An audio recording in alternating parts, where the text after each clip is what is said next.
in case you haven't figured out, I figured out how to zoom the camera. So I'm not this big anymore, I'm a little bit bigger now. So that was a very important moment.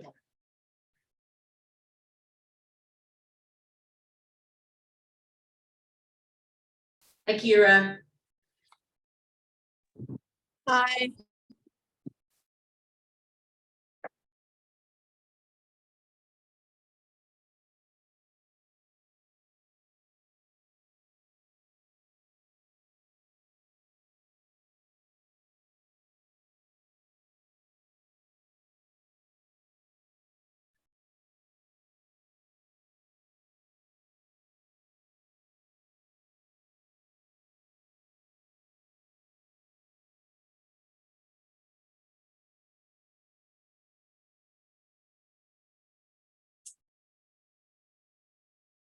Okay.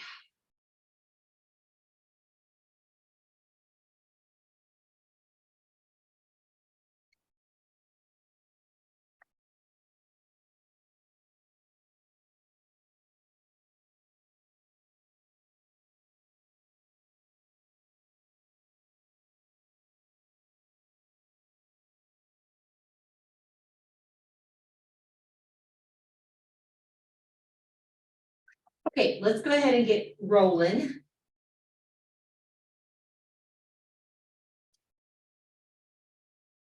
So,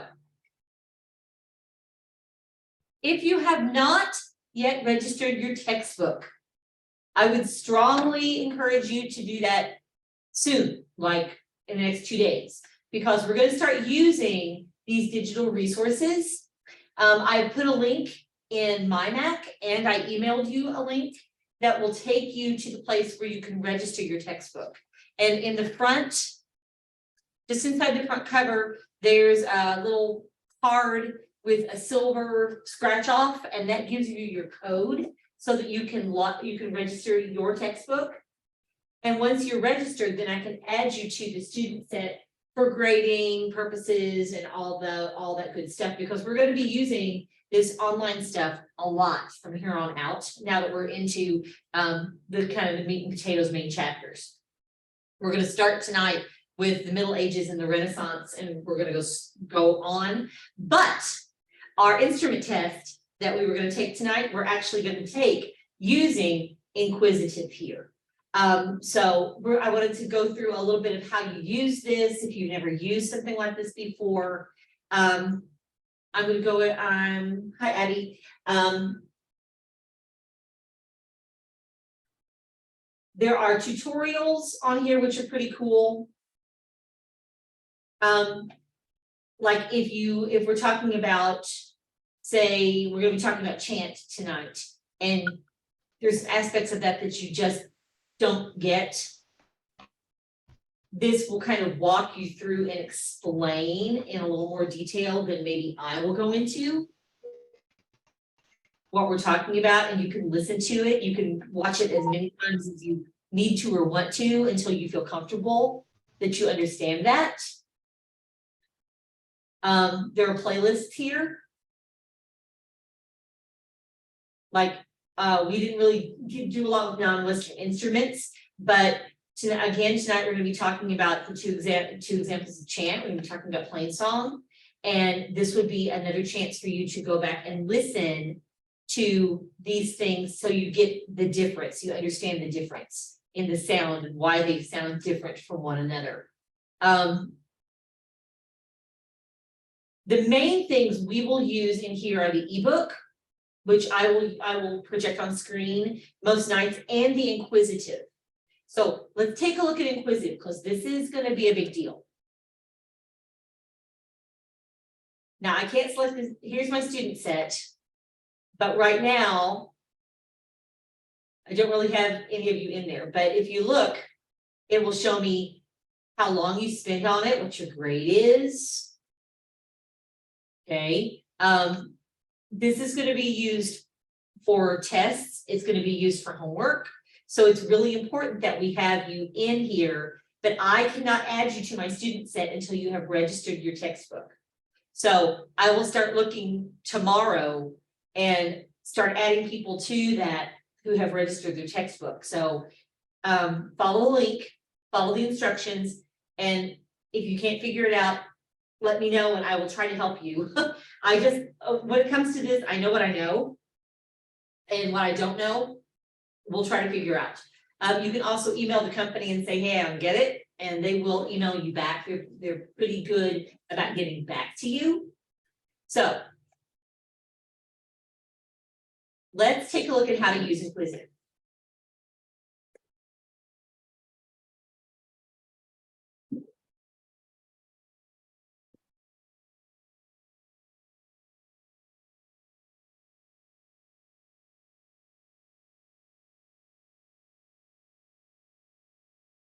And you'll have access to this.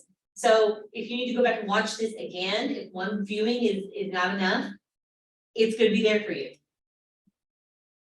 InQuizitive is an online learning system where you answer questions to learn and review course content. To complete each InQuizitive activity, you must answer a minimum number of questions. In the sample activity we see here, the minimum is 10 questions, so that number will vary from activity to activity. You can gain or lose up to 100 points on every question, and your other goal is to reach a designated target score, which also varies from activity to activity. Once you've reached the minimum number of questions, you'll get a grade for the activity based on the number of points you've earned.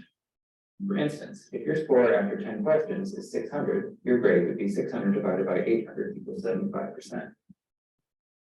But you can keep answering questions and keep accumulating points as long as you wish. And as long as you make it to the target score, you'll get a perfect grade of 100%, no matter how many questions it takes to get there. Let's start the activity and take a look at some questions.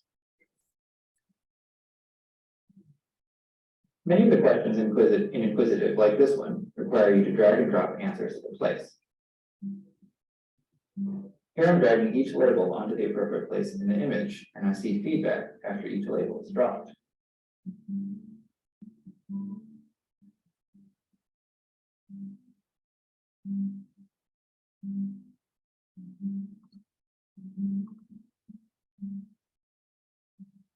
When I finish, I get some points, and I can go on to the next question. Before you start answering each question, you can use the confidence slider to adjust how many points you want to risk.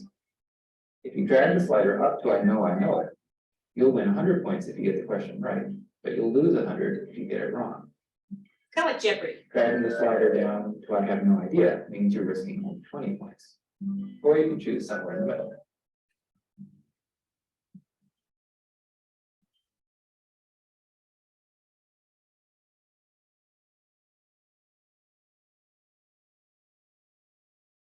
The type of question we see here, I have to click, tap, or type the letters in the correct answer.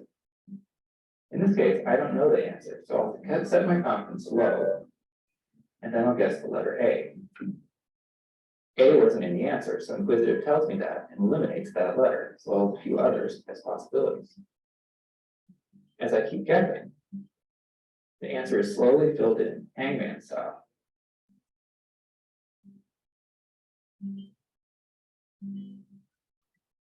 Until I finish, or until the only letters left are the ones in the correct answer. All the question types in InQuizitive share this characteristic. If you don't know the correct answer at first, InQuizitive won't let you give up. Instead, it will guide you to the correct, to generate the answer yourself.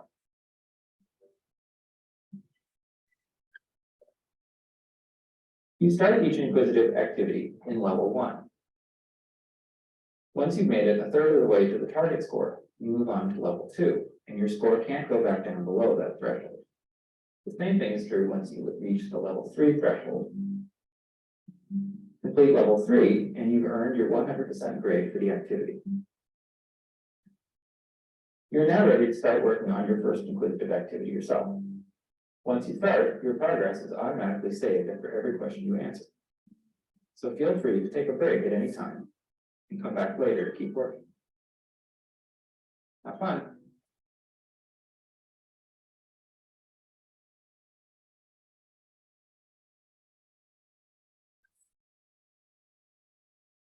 So we're going to go back and we're going to just practice a little on how to use this tool. So we're going to start with the enjoyment of music, which is something we've already talked about and done, so this is old news. But it's a good place for us to practice.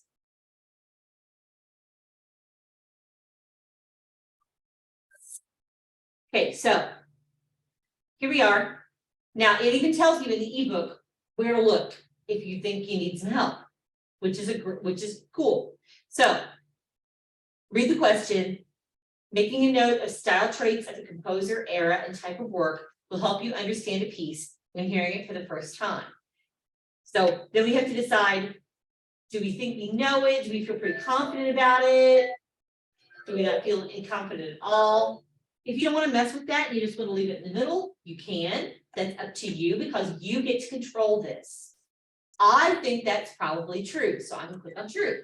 And it is. Now, this is one of those drag and drops. So blank is an important part of a developing sense of blank when listening to a musical work. Now, here's the problem. They give you 4 choices, but only 2 blanks. Okay, so you may have to, and this may be one of those times that you want to bring it down. You don't want to stay. So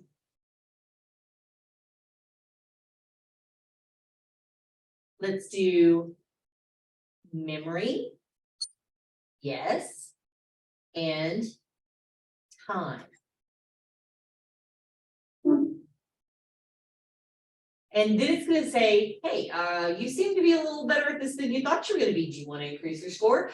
Or increase your confidence level? You can if you want, but you don't have to.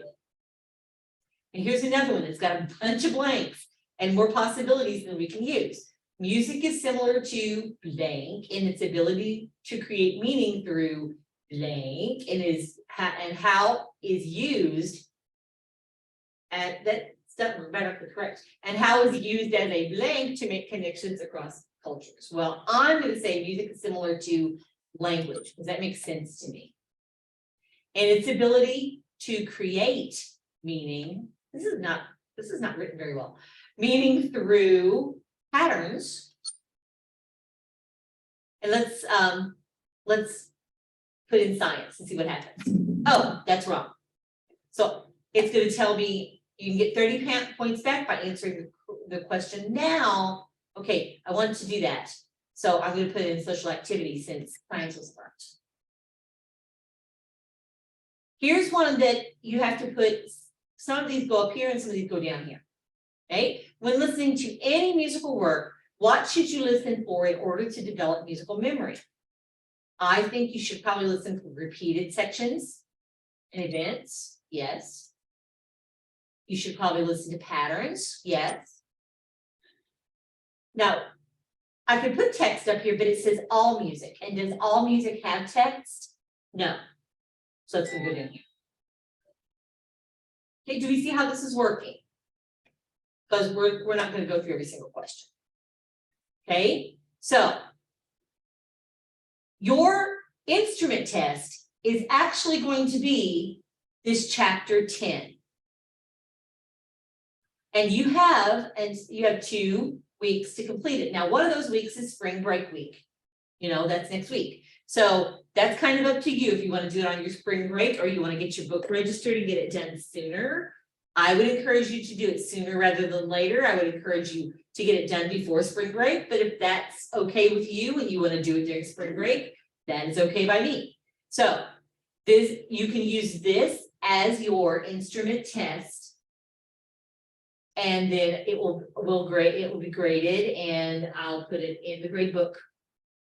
So if you need help, there's help there for you. I mean, it really couldn't be a better deal. It could not be a better deal. Does anybody who is either with me live or on Zoom have a question about what we're doing with InQuizitive?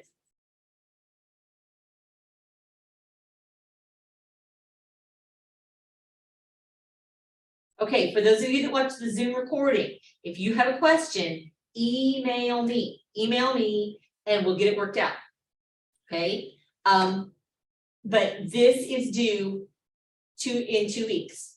And remember that next week is spring break week. So I personally would not want to do it over spring break week, but you know, I believe that up to you. So here's the ebook. Okay, this goes chapter by chapter, just like your hardcover book, which I guess is really a softcover book. And we are starting today with the Middle Ages and Renaissance. Now this looks just like what's in your book. So if you need to, and this is handy when you're doing InQuizitive because it tells you exactly what page to go to if you need some help on something, which is awesome. Okay, we consider the beginning of the Middle Ages to be the fall of the Roman Empire, which is around 1476. And then it gives you this nice little timeline of all these things that happened. Many important and very famous things. The Middle Ages ended around 1400. Now, nobody flipped a switch and said, boom, Middle Age is over. That is not what they did. But times, they are changing. And things like the introduction of the printing press, which allowed Gutenberg to print his Bible, created some societal change. So we consider the Renaissance to be starting right around here. Notice that Columbus made his famous voyage. We had some really important artwork, and then we run into Martin Luther, who launched the Protestant Reformation. That was very much a Renaissance activity. When Elizabeth I was crowned queen in England, she was on the throne for a very long time. We have Hamlet's plays and Claudio Monteverdi.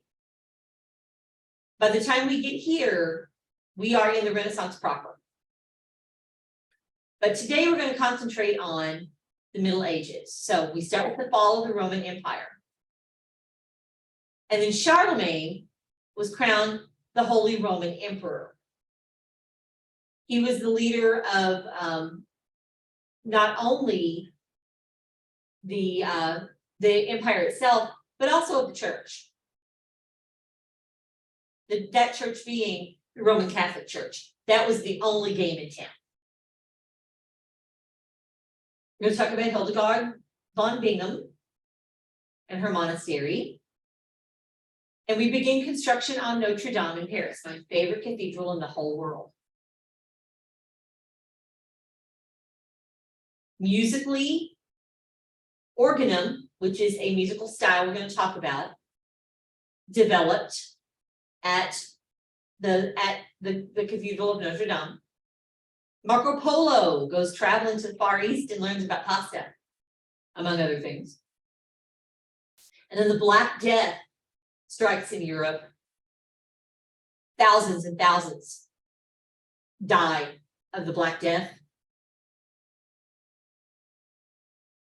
Guillaume de Bouchot composes a very important mass.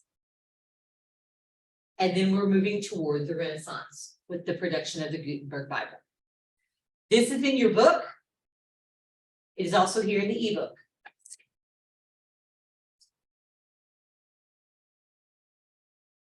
Music has always been tied to social activity. Now, most of the examples of music that we have from the Middle Ages are sacred in nature. Here in the picture you see, these are supposed to be a bunch of angels playing music. This is an example of a very early organ. And they have lutes and viols and harps. The reason that most of the examples we have from the Middle Ages are sacred in nature is because of the importance of the early Catholic Church being the Catholic Church. The Catholic Church was the center of education, and it was also the center of great political power as well as being important just in a religious context. If you wanted to get an education, you needed to be connected to the church. They would, if a young person was promising, they would send them off to the church schools, and they would become monks or nuns.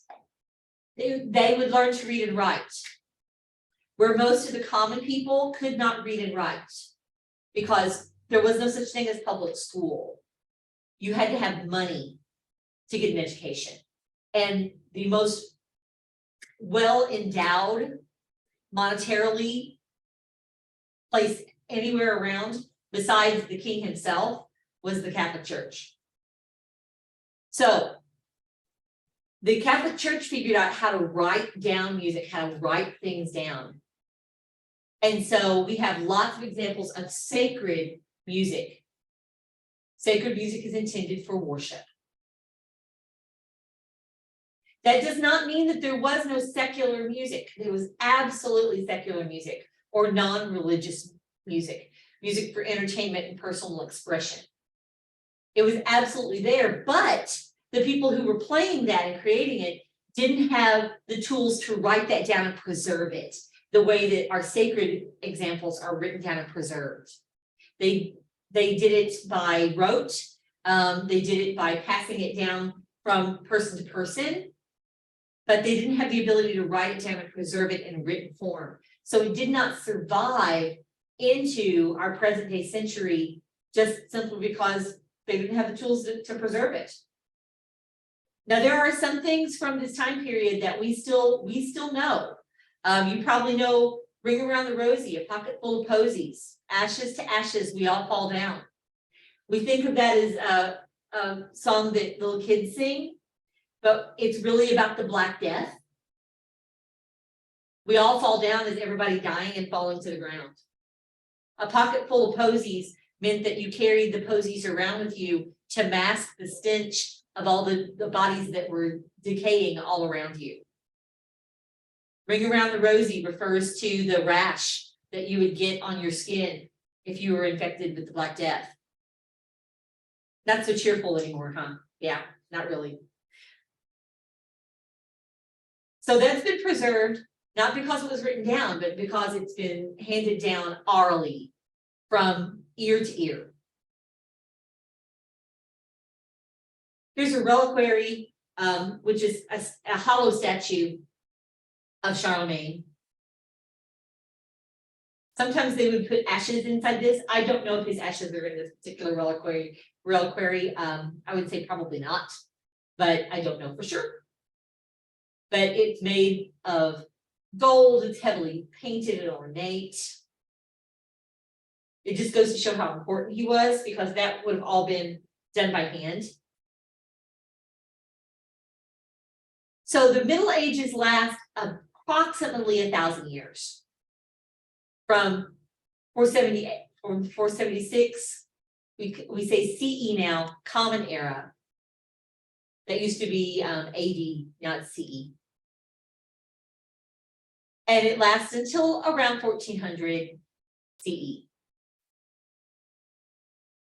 There was a lot of political and social change happening within the church, within kingdoms, not so much for the common folks. Common folks, they worked in the fields, they scratched out a living, they did what they could to survive. It wasn't a real pleasant time to not be very wealthy. It was a very hard life. The church was the consolidated center of religious power, and it also had a lot of money. So power in kings and kingdoms, power in the Catholic Church, and those things didn't always peacefully coexist. Because a king wants to be in charge, but the Catholic Church wants to be in charge of the king. Centralized government kind of flows from Charlemagne. He encouraged education and he encouraged social justice. And it was during this time, during his time as emperor, that we began to start figuring out how to write music down and preserve it.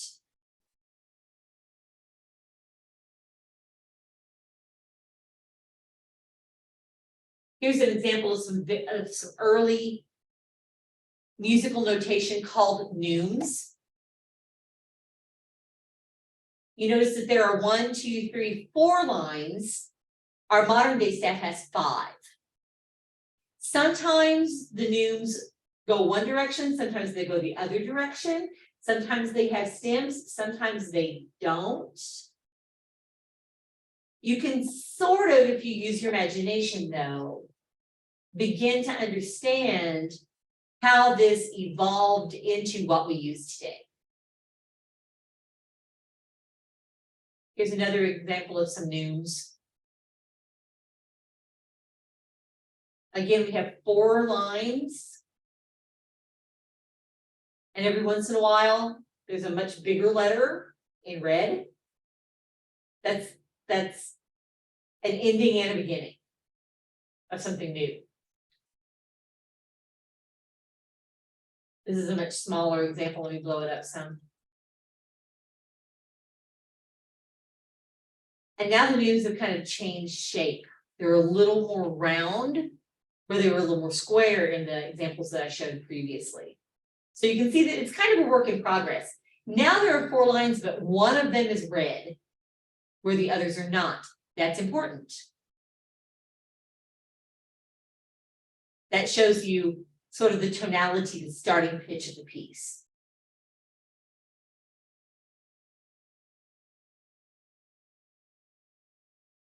Universities began to be founded throughout Europe. So, and certain cities began to kind of rise as centers of art and culture. Rome, of course, was the home of the Catholic Church, so that was a very important place.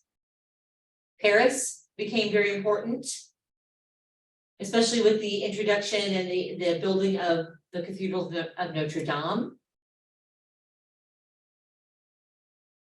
And Paris was the first place that we see polyphonic music beginning. Remember, multi-voiced music, we had that on our vocabulary test, where there's more than one line of melody and they're interwoven.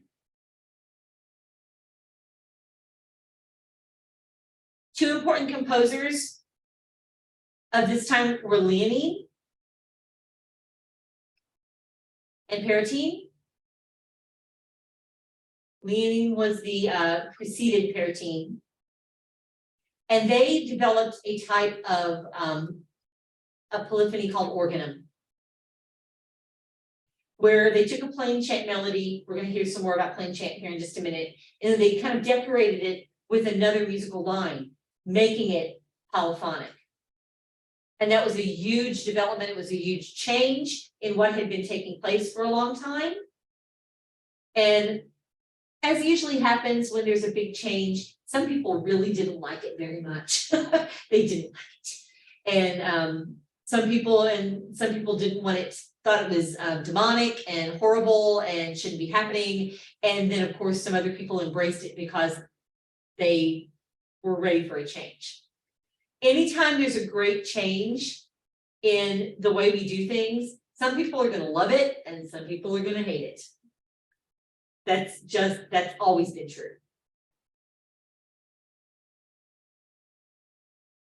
During the Middle Ages, a merchant class began to emerge, and they set up trade unions and guilds. If you wanted to, for instance, if you wanted to learn how to be a blacksmith, you would need to join the guild, the blacksmithing guild, and you would work as an apprentice for a long time. And then when you were ready, then you could become a journeyman and you could travel from town to town and be a blacksmith. And eventually you could set up your own shop and you could just be a blacksmith, you know, in Fredericktown. But until then, you'd have to travel to Farmington, you'd have to travel to DeSoto, you'd have to travel to Potosi, and you'd have to be a blacksmith in all these other places. And that was after you had been an apprentice and had worked under an experienced blacksmith. It's kind of like trade school now in some ways, and that was a good thing. If you became an apprentice to an established tradesman, you were working your way up. You were not going to have to toil in the fields. You were not going to have to live in the mud. You're going to be able to move up into a higher class of living and a better way to live. Musicians also had guilds.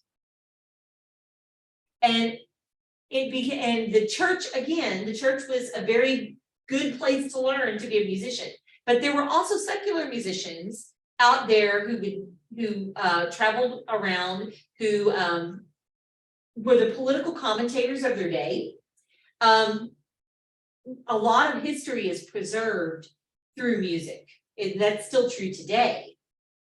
But at this time, when there weren't newspapers, where there wasn't cable news, if you wanted to get the news, it was often in song form. And it was often satirical. It was making fun of the people that were in power. So it wasn't always the safest way to make a living, because this was an off with your heads kind of time. Here are two characters from the Canterbury Tales, which is one of my husband's least favorite pieces of literature ever. He does not like Chaucer. But these would have been hand drawn. We're going to talk some more about illuminated manuscripts here in just a minute.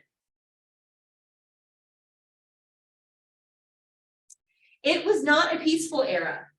It was a pretty violent era. We had the Crusades during this time, where folks from Europe decided they were going to go liberate the Holy Land from the Muslims. Of course, the Holy Land is where the Muslims live, but that didn't matter to the Crusaders. So they marched off to liberate the Holy Land from the Muslims. And it was a long, protracted, very bloody time. One of the things that did happen, though, is that they brought back manuscripts and writings and instruments even from the Middle East to Europe. The guitar, for instance, has its roots in the Middle East, and they brought back early examples of lutes, viols, and then they adapted them and they changed over time into what we know now as guitars and violins. Feudal society was male dominated, but women are going to flex their power because there's going to be a cult of Mary, who's the mother of Christ. And women were adored. They were looked at as the pinnacle of beauty and grace, and courtly love and chivalry center around knights. And so lots of songs, especially our secular songs, have to do with women being beautiful, unattainable, objects of almost worship. And this is true in music, and it's also true in poetry. You know, if you think about the things that Shakespeare is going to write in the Renaissance, he's still writing those same kind of things. We still write those same kind of things today. We just use other language. Secular music was written in vernacular, meaning in the common language of the people. The language of the church was Latin. It was the formal language of worship, of singing, of everything for a very long time. It was considered improper to worship in vernacular. If you lived in France and you went to a Catholic mass, it would be in Latin. If you lived in England and you went to a Catholic mass, it would be in Latin. If you lived in Italy and you went to a Catholic mass, it would be in Latin. Which made it hard for people, common people who didn't speak Latin on a regular basis and certainly couldn't read or write Latin, to really connect with what was going on in those worship experiences, because they probably didn't really know what was being said.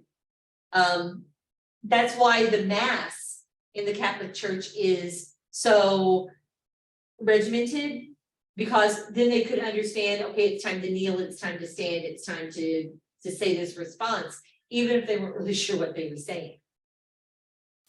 In the secular tradition, some of those traveling musicians we talked about were troubadours and trouvères. They give us the first notated traditions of love songs. And they help to introduce complex instruments. Not just stringed instruments, but wind instruments too, things like recorders and shawms, drums. You know, if you're going to be a traveling musician, you need an instrument that you can easily carry with you. So they're not going to carry a pipe organ. They're going to carry a lute. They're going to carry a recorder. They're going to carry a small harp. They're going to carry drums.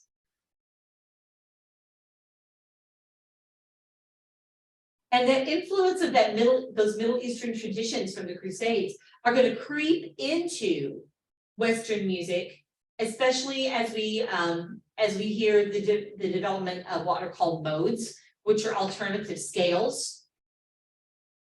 Well, we consider them alternative now. They weren't alternative then.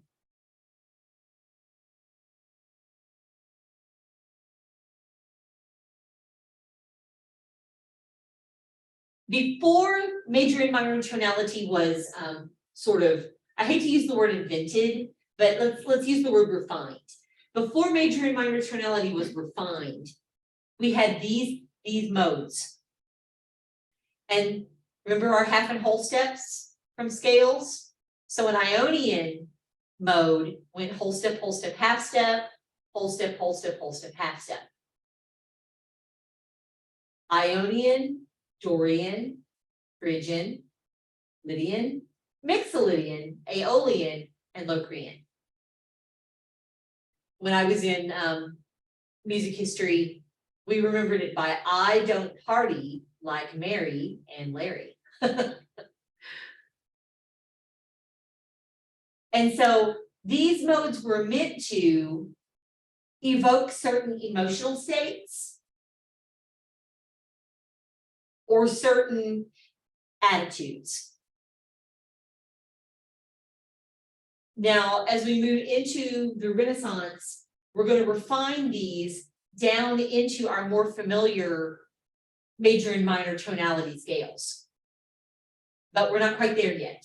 And a lot of these, when you play them, sound pretty Middle Eastern. They don't sound like Western music to our Western ears. And a lot of that comes from what we brought back with us when we came back from the Crusades.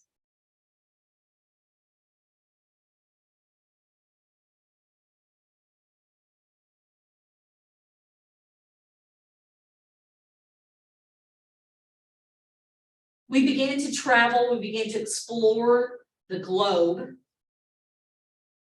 Marco Polo went to the Far East. Christopher Columbus went west. And mostly the reason we started traveling was because we wanted ways to bring back goods, gold and jewels and other things that could be traded, bought, and sold. It wasn't simply because we wanted to go out and see what was out there. It's because we wanted to go get what was out there and bring it back and sell it. Some things really don't change. And so people who were wealthy could afford to fund these expeditions. Sometimes they worked out, sometimes they didn't. And they would also say, okay, well, while you're there, why don't you try to convert the population to Christianity? That would be a really good thing to do. That didn't always go so well either. Some populations really don't want to be converted to Christianity.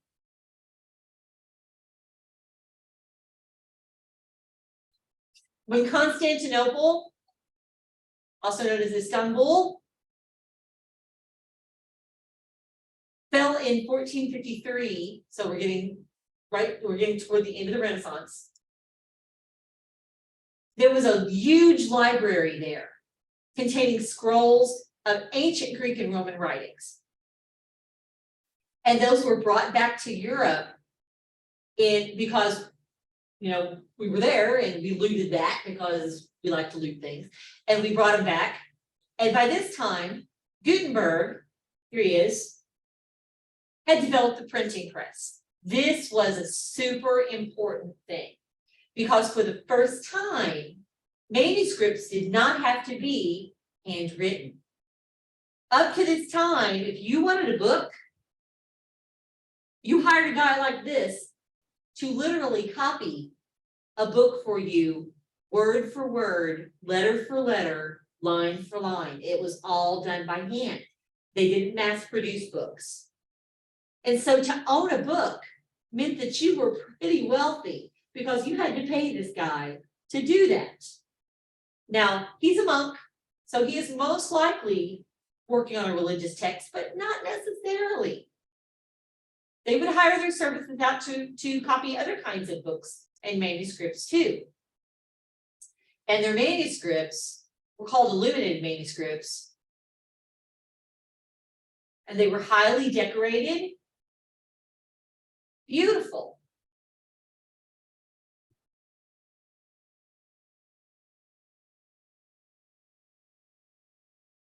So here's Mary and the Christ child.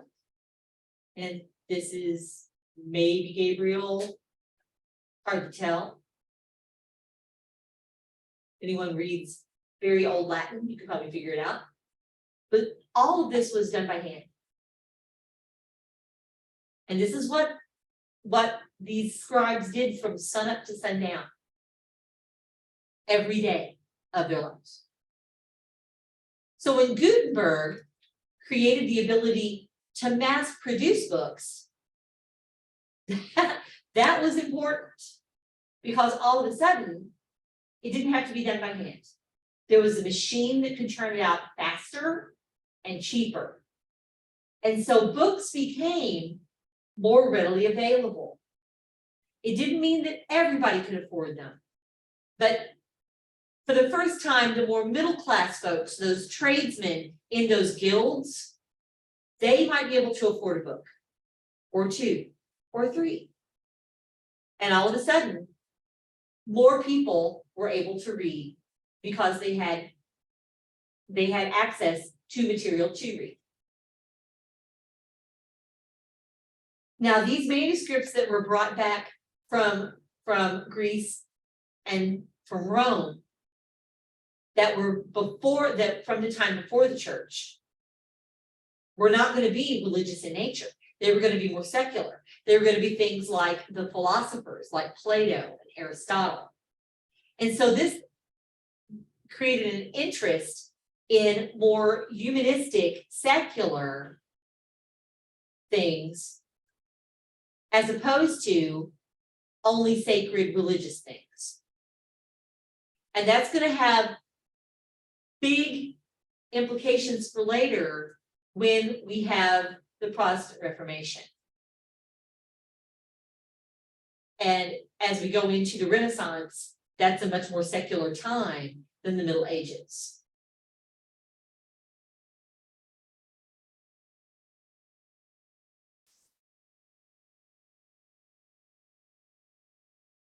Because we had this burgeoning middle class now, they wanted music that for enjoyment. They wanted to be able to play it.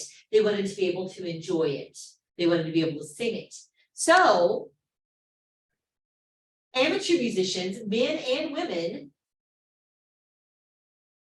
would learn to sing and play instruments. And the music that they played was interchangeable. If you didn't have a tenor who could sing that line, play it on the recorder and go ahead and do the song anyway.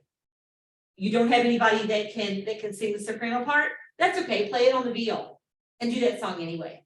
And this was entertainment. It was entertainment for after dinner. You know, we're going to go over to Curtis's house, we're going to have dinner, And then afterwards, we're not gonna go and turn on Netflix, because there's no Netflix. So you were expected, if you were gonna be a member of polite society, you were expected to know how to either sing at sight or play an instrument, so that you could be part of that after dinner entertainment.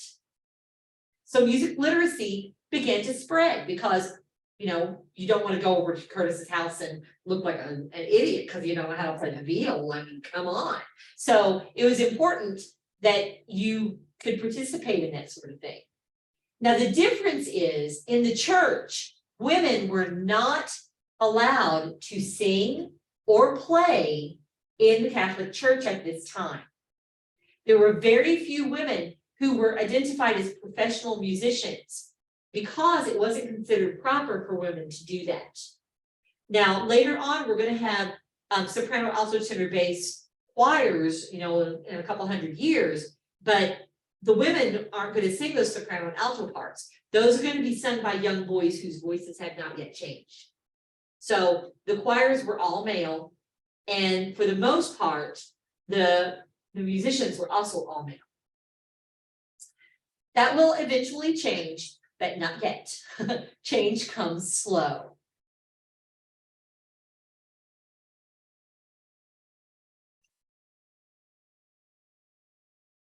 So here, this little passage talks about what I just talked about. Women were prohibited from singing in church, except with all female religious communities, like a bunch of nuns. Okay, so ensembles consisted of boys and men. There was no such restriction on secular music. Whoever wanted to participated. You could play the parts on instruments, you could combine voices and instruments, whatever.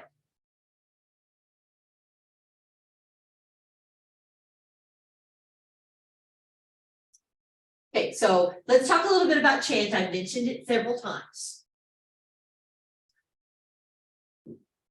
So let's listen to this example of, this is Hildegard von Bingen, and this is Alleluia, O Virga Mediatrix, and this is an ode to the Virgin Mary.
So ask yourself, is it monophonic or polyphonic? And the answer is monophonic.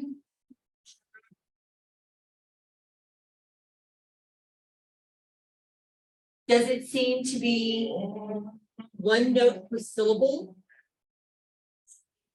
Is it a couple of notes per syllable, or do they stretch one syllable over a whole series of notes?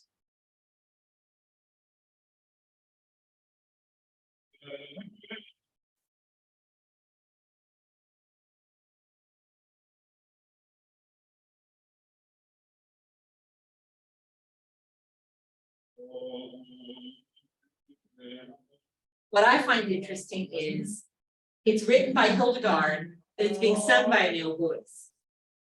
I think that's interesting.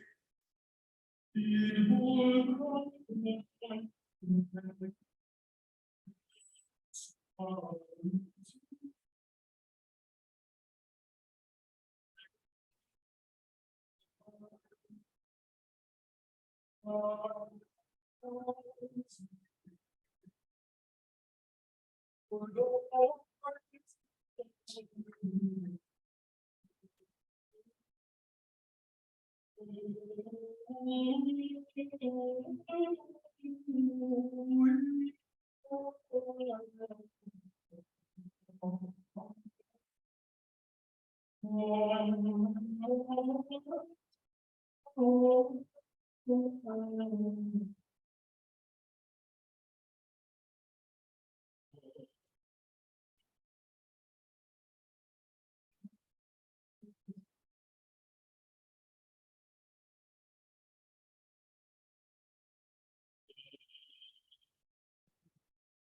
there's more than one voice singing, but they're all singing the same thing at the same time. Not polyphonic, even though there's more than one voice singing.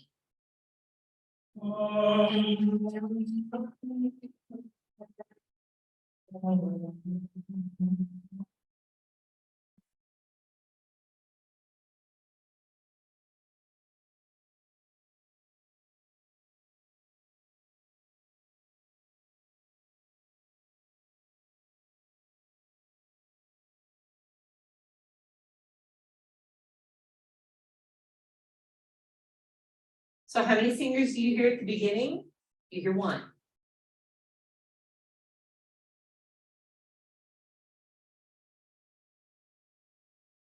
So what describes the texture? A chorus sings it all, a soloist sings it all, or it alternates between soloist and chorus? It alternates.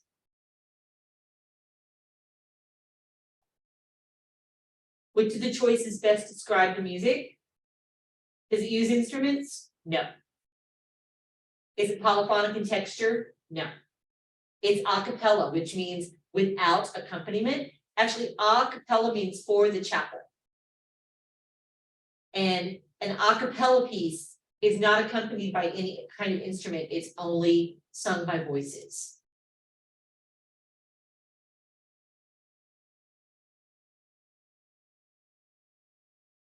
Is it monophonic, polyphonic, or homophonic? We decided it was monophonic. What describes the texture of the chant? Okay. Okay. So that is an example of plain chant or just chant. It's monophonic. It's non-metric, which means it doesn't have a beat and you can't dance to it. And it's set in one of those modes that we just talked about. I don't party like Mary and Larry. There are three kinds of chant melodies: syllabic, pneumatic, and melismatic. Now, we've talked about these before. We had those words in our vocabulary. So let's go back and review that. Here's an example of a syllabic text setting. Mary had a little lamb, little lamb, little lamb. There is one note per syllable or word. Syllabic. There is pneumatic. Find my pneumatic. Let me make this bigger because it's really long. Okay. Every, let. These are pneumatic, where 2, maybe 3 notes are on a syllable. And notice it's interspersed with syllabic. From every mountain side, let it freedom ring. So this is an example of pneumatic, and these are examples of syllabic. And then you have melismatic, where all these notes are on the first syllable of the word Gloria.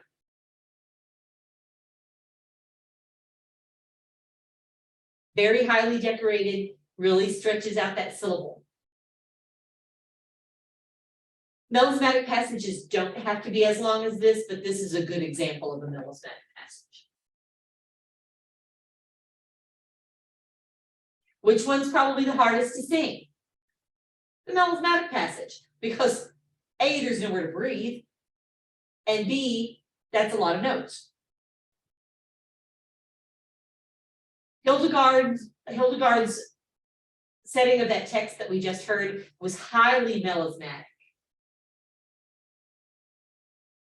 And melismatic passages tend to be considered more passionate, not necessarily in a romantic sense, but in a dramatic sense.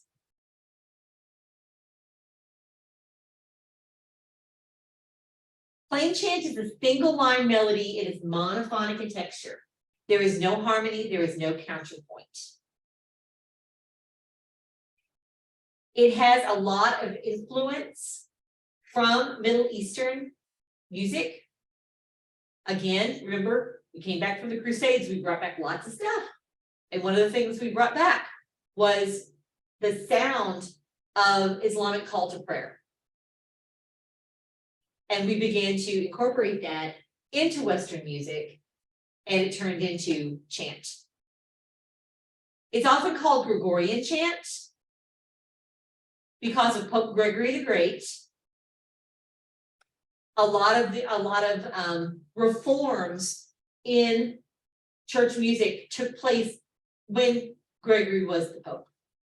And so it's become known as Gregorian chant, but not every chant was written during Gregory's time.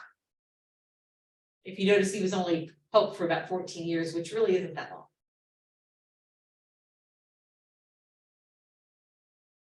Here's an example of some news.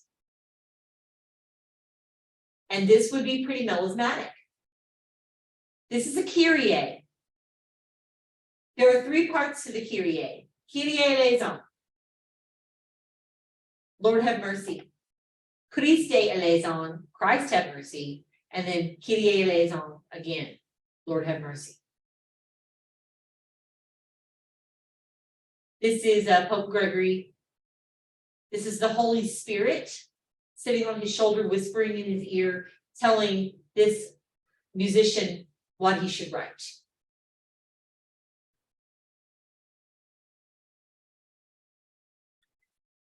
There are more than 3,000 Gregorian melodies. That's a lot. And most of it is anonymous in we don't know who wrote it for sure. There were lots of musicians that worked in the church during Gregory's time, and they would have written not to make themselves important. In soli Deo gloria, to God alone be the glory. And so they wouldn't have signed their names because that would have been considered trying to take away the glory and the honor from God himself. So they wrote anonymously. And again, it mentions syllabic, pneumatic, and melismatic texts.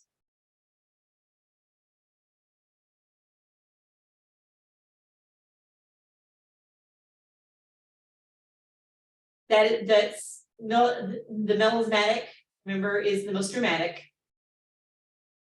And you stretch out those syllables with lots and lots and lots and lots of notes. At first, chants were handed down through oral tradition. But then they needed to start writing them down because people, have you ever played the telephone game?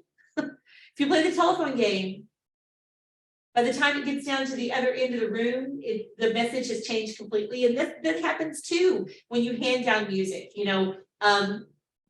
We have folk songs here in the United States, like Jimmy Crack Corn. Jimmy Crack Corn, I don't care. Jimmy Crack Corn, I don't care. I bet if we asked 4 different people, we would get 4 different versions of that song because everybody learns it a little bit differently. Sometimes it's regional. Sometimes it's because your grandmother learned it that way and she taught you. And that was happening with the chants too. So as they were passed on, people forgot or they got mixed up with a different chant and then things were getting all muddied up. So they said, we need to find a way to write this down so that we can get this right because it's important that it's right. This is an important part of our worship. It needs to be done correctly. And so that's when they started figuring out how to write things down using news that we looked at before. in our Western culture, tonal melody, major and minor tonality is really important to us. That sounds proper and it sounds right to us. So if something doesn't have a tonal center, like a key base, it feels really weird to us. We feel uncomfortable with that. But in other cultures, in the Far East and the Middle East, our major and minor tonalities aren't really a part of their tradition as much. And so their music sounds a little foreign, a little strange to us, but it sounds perfectly normal to them. Oh, husband. So I mentioned the Mass. The Mass is the worship reenactment of Christ's Last Supper, and the Catholic Church celebrates it weekly. But during the Middle Ages, it was celebrated daily. And I'm sure there are probably still Catholic churches where it's celebrated daily. People who worked in the church, like monks and nuns, their entire day centered around the offices, which is a cycle of daily services beginning from even before the sun came up until the sun had gone down. And at each hour of the day, and each part of the day, there was something that needed to be done in order for the offices to be recognized and observed. The Mass is the weekly service, for lack of a better term, these days. Most Catholics go once a week. It centers around, like I said, the reenactment of Christ's Last Supper, which is called the Eucharist. And in the Protestant church, we call that communion.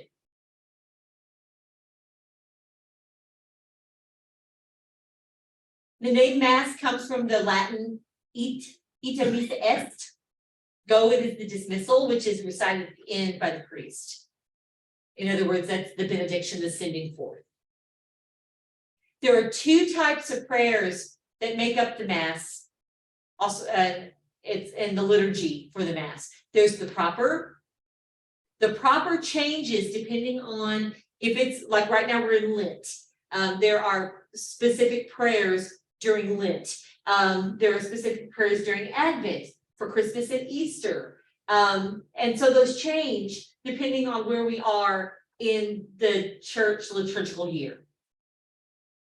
And the ordinary is the same every time. It does not change, which is easy to remember. If it's ordinary, it's an ordinary prayer.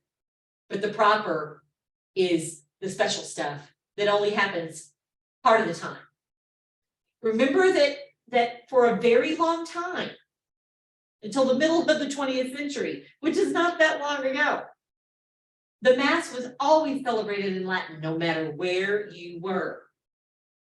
It took a very big meeting of all the very important people in the Catholic Church for them to finally decide, okay, we can do it in vernacular. Everybody can, say the Mass in their own language.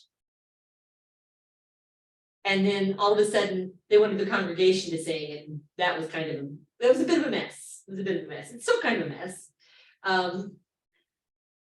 But that was a huge earth-shifting change in the Catholic Church to all of a sudden be celebrating the Mass in languages other than Latin.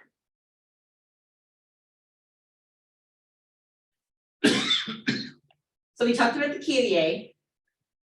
Lord have mercy, Christ have mercy, Lord have mercy. So it's in 3 sections. 3 is an important number in the Christian religion, because we have the Trinity, the Father, Son, and Holy Spirit, and that's 3. And so that represents the perfect unity. The Kyrie that we're going to hear is a cappella, remember, performed without instrumental accompaniment, and it's antiphonal, which means it alternates between 2 groups of singers. We have antiphonal choir A, antiphonal choir B, and they kind of sing and answer each other. We call that call and response in other forms of sung music, but when it's in the church, we call it antiphonal.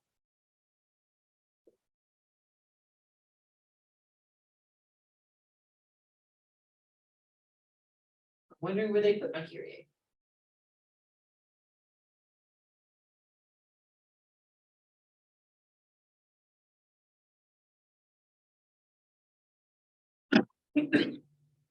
The place where male servants of the church lived were called monasteries. That's where the monks live. And they devote themselves to religious practice and the celebration of those hours and offices of the day. They did not hold, they gave up family, they gave up wealth. And they centered their lives around good works and religious service. You can read in this paragraph about what it was like to be a monk. Your day starts at 2 or 3 in the morning. That's when the first office is celebrated. In order to make money, a lot of monasteries would make wine or beer or cheese, and they would sell those, and that's how they raised money to not only take care of themselves, but to take care of the poor and to help people in the community. Now, Hildegard, we heard her chant earlier, was female, and she was known in her day as a poet, a mystic, a prophet, and a musician, which was very unusual for the time. Remember, women didn't hold a lot of power at this time. And Hildegard wrote her own texts and set them to music, that was a pretty big deal. Some of her poetry and her songs celebrate specific saints. You always write odes to Mary because that's a very important part of Catholicism, is celebrating Mary as the mother of Christ and holding her up as an example of perfect love and purity.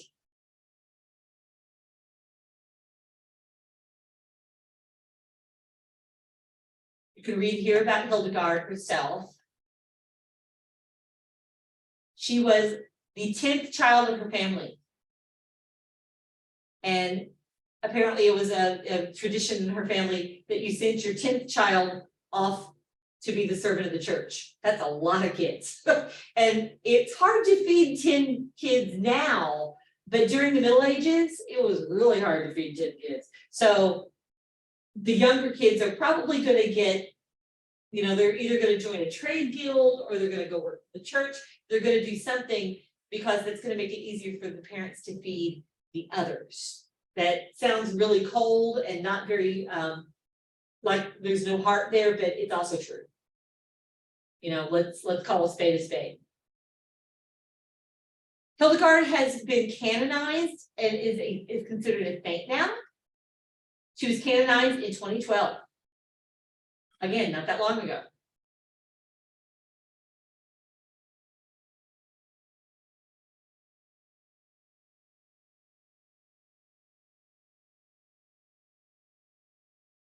Okay, so let's go back. And let's see if we can find our 2 chants. So here's the Kyrie that I just mentioned. What I like about these these listening exercises is they sort of walk you through it, which is nice. So remember, Kyrie eleison, Christ have mercy, Lord have mercy, Christ have mercy, Lord have mercy.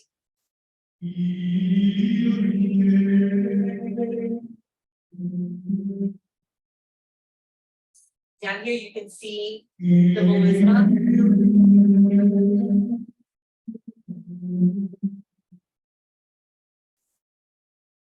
So back to choir 1.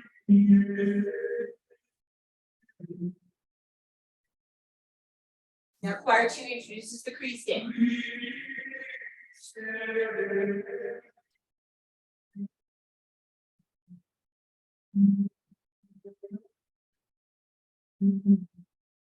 Answers by choir 1.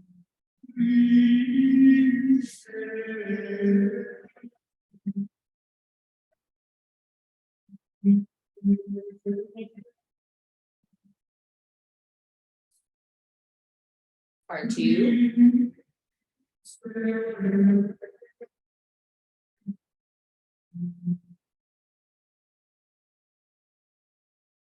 Choir 1 is the second key again.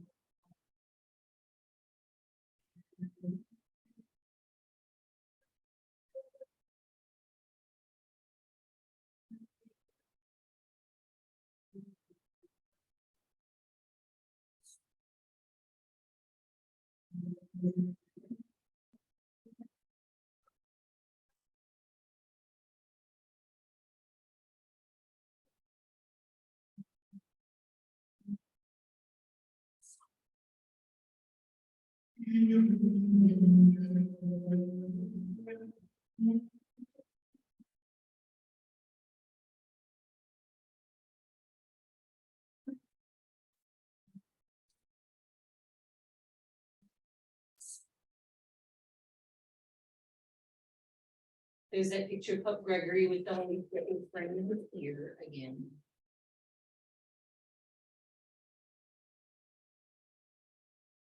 Now we've already heard this, so I'm not going to play it again, but well, no, I'm gonna play just a little bit of it. So Alleluia, of course, is a celebratory word. So we're celebrating the Virgin.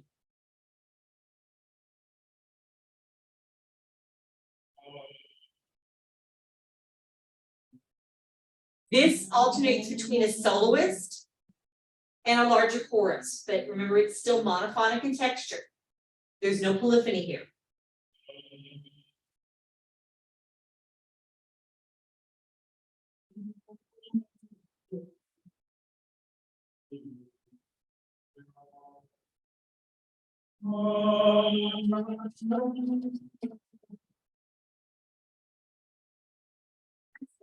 Highlights why it was important to write these things down.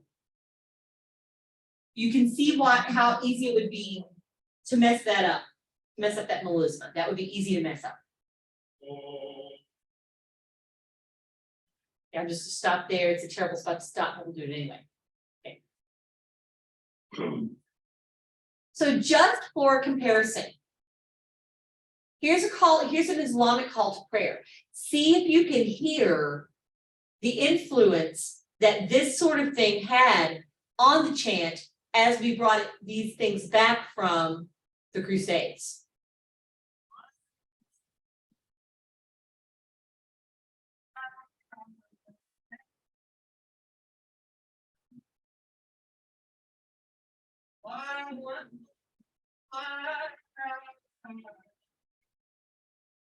Very melismatic, monophonic.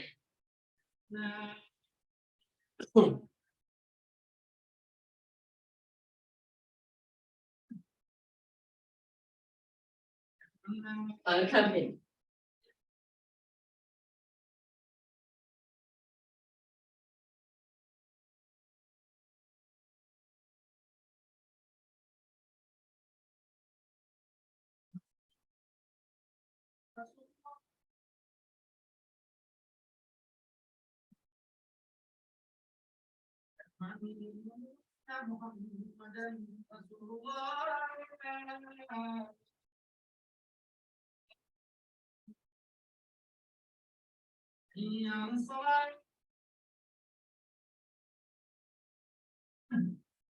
Okay, we'll stop right there.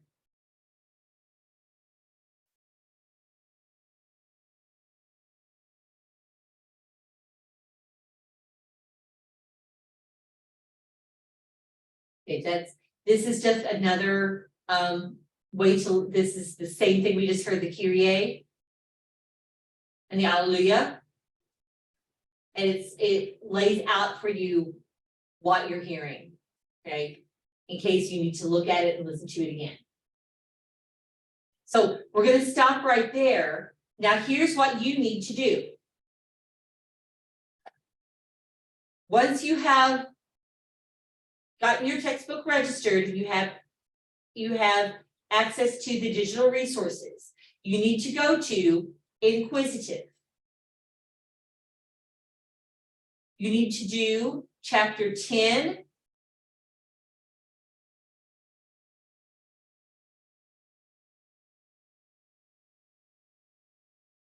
And let me make it student view. Can I make it student view?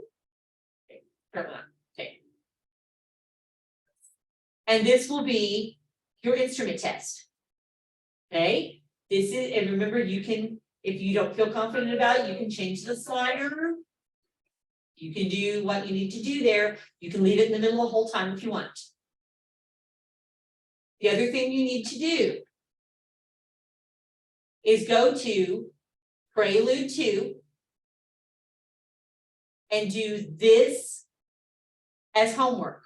Okay, so chapter 10, remember this is under digital resources InQuizitive. Chapter 10 is your instrument test. Prelude 2 is homework. This is in place of the questions that I've been putting in Google Forms. So if you run into trouble figuring out how to get your textbook registered or figuring out what you're supposed to do, I will post this on, I can't really post this exact thing on Mind App, but I will post a reminder about what you need to do. And if you are watching the recording, tonight's code word is register, because that's what you need to do with your book. Register your book. Okay, so those of you that are with me via Zoom in the room, any questions about what you need to do? Remember that next week is spring break, so I would get things done before spring break if I were you, so I can enjoy my spring break, but that is totally up to you. You do what you need to do. So if there are any questions, as always, email me, let me know, and I will help you out the best that I can. So I will see you not next week, but the next week. Have a nice spring break.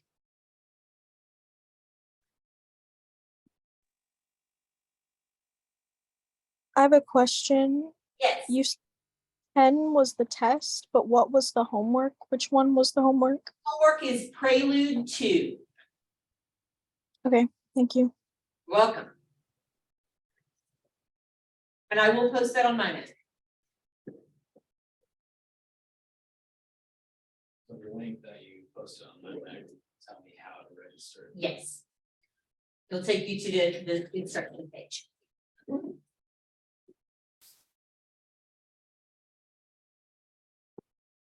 Yeah, have a good spring break.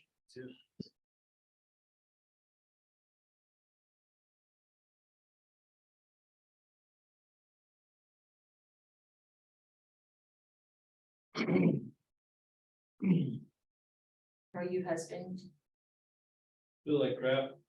I was talking to Michelle, she had strep last week like I got it, Uh-huh. or the week before, and she was out of work for a week.